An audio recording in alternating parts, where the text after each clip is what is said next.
Now, of all the medical conditions, gout seems to be a very mysterious condition. You know, the theory of we're consuming too many purine type foods, and the uric acid that is broken down from purines is developing crystals that deposit in your big toe. Yet so many people that go on a low purine diet don't seem to get rid of their gout. And then people that get on medications just don't like the side effects that these medications create. So today I'm going to show you a very effective remedy for gout using a different strategy. But first I wanted to mention some very interesting things about gout that you should know about. Most of the uric acid that is in your body, the great majority of it, is coming from an endogenous source. What does an endogenous mean? It means that your body's creating it, okay? Your body is making this uric acid. Only a small amount of the uric acid comes externally from your diet. And 50% of the people that experience gout attacks have normal uric acid. And the crystals that are forming from these uric acid crystals are not even in the exact location where someone is experiencing or feeling the gout attack. And of course, the other point is about genetics. You know, if they can't figure out what's causing it, it's probably just your genes. But that also has some holes. There is a genetic tendency for gout, but mainly in Australia. I think 1 out of 20 people in Australia get gout due to their genes. But out of all the people that have a genetic propensity to have gout, only 10% of those people actually have gout attacks. So there's just so much confusion in this area. It's ridiculous. And so apparently in a gout attack, the pain is not necessarily coming from the crystals that are digging into your tissues. It's coming from an immune reaction, okay? There's some immune response that's getting triggered from the uric acid crystals. That's what's causing the inflammation. So how do we deal with gout attacks? Well, I have found that when people go off carbohydrates, sugars, especially fructose, high fructose corn syrup, alcohol, especially beer, just that change alone handles a lot of problems with gout. But there are still people that do that and they still have gout attacks. So what can be done? Well, we do know this one fact about gout. In order for uric acid crystals to form, okay, so your immune system can react to it, your pH has to be more on the acidic side. We know that. So based on that data, if you were to alkalize the body just a little bit, and I'm talking about urine alkalization therapy, that can give you some immediate relief.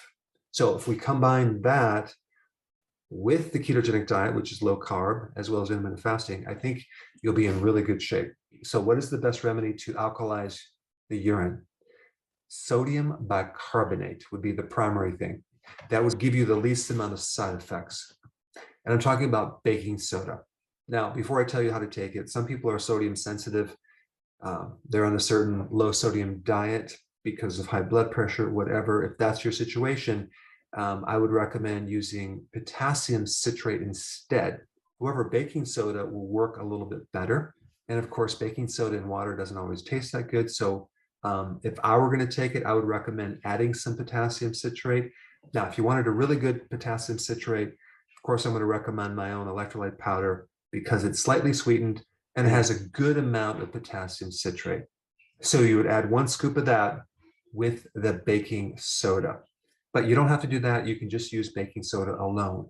Now, as far as the amount of baking soda, I would recommend starting out with a smaller amount, like 1/8 of a teaspoon in a glass of water, about 8 ounces. Okay, and I would do that for a couple of days, and then I would increase that to 1/4 of a teaspoon of baking soda.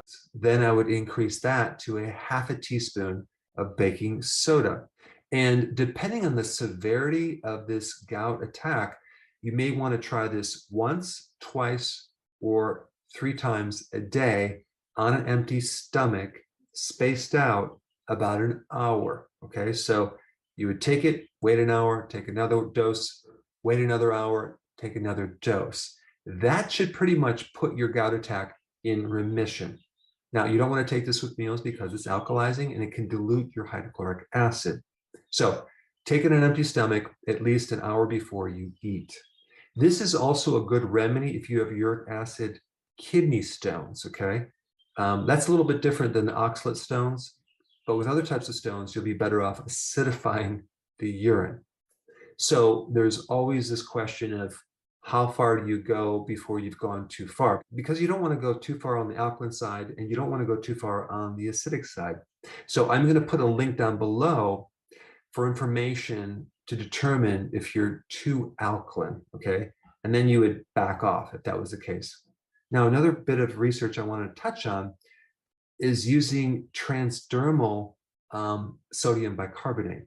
So apparently there was a study done that took sodium bicarbonate and put it into a patch, okay, where you can put it topically, where it can absorb right into the big toe, and this would avoid taking it internally due to the high amounts of sodium. Yet I couldn't seem to find a source where you can find this transdermal baking soda. So I have nothing to put in the link on that. However, this may work. I don't know, you'd have to test it. But to dissolve baking soda in some water and then soaking your toe in it. And there's also some interesting research that baking soda can increase your immune system, primarily your macrophages, which actually can help reduce inflammation, as well as baking soda increasing your T cells. So apparently it does affect the immune system as well. And that's really what gout is. It's an immune problem. This is why a lot of people use it for autoimmune conditions, because it can tone down the inflammation. Now, the other thing you need to know about gout is that there's a very, very high incidence of gout in people with metabolic syndrome. This means that they're consuming too many carbs. So usually when someone's doing the organ meats or the red meats and things like that, they're usually at the same time consuming beer or carbohydrates. So I really do not believe it's the meats that are causing this gout attack at all. In fact, a lot of people, when they go carnivore, get rid of their gout. But for those people on the ketogenic diet, from interviewing a lot of people that are trying to get rid of their gout, they're doing a great job, but usually they're adding in a little bit of the wrong carbohydrates. They're usually not doing the ketogenic diet standardly like I recommend it. They're sort of doing the ketogenic diet.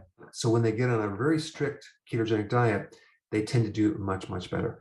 But there's some key things that you need to avoid if you have gout, okay? Number one, of course, the obvious sugar and all forms of sugar, which also includes maltodextrin, which I just did a video on. The second thing is all the refined grains and the refined carbohydrates, okay? And then also when we're talking about sugars, there's one sugar alcohol that can increase the risk of getting gout, and that would be xylitol. So if you do have gout, you'd be better off using another type of sugar alcohol like erythritol, something like that. But just realize if you're using stevia or monk fruit, many times they add in maltodextrin, which is a very bad corn sugar that I would recommend avoiding, especially if you have gout. Now, of course, alcohol and especially beer can increase your risk of getting gout. And even medications like aspirin, like diuretics, can increase the risk of gout. The worst sugar for gout would be fructose, and even certain vitamins like niacin can trigger gout attacks. So niacin is really good for helping someone with cholesterol problems. I mean, it's been totally scientifically proven to do that. But if you have gout, taking another form of B3 would be much better. And that would be niacinamide. Okay, that's the version of niacin that doesn't give you the flush. So niacinamide will help you with gout and arthritis, but not necessarily cholesterol. But if you don't have gout attacks, you'd be better off taking niacin. Now that you have that information, I want to share a related video that I think you'll find very interesting on sodium. I put it right here. Check it out.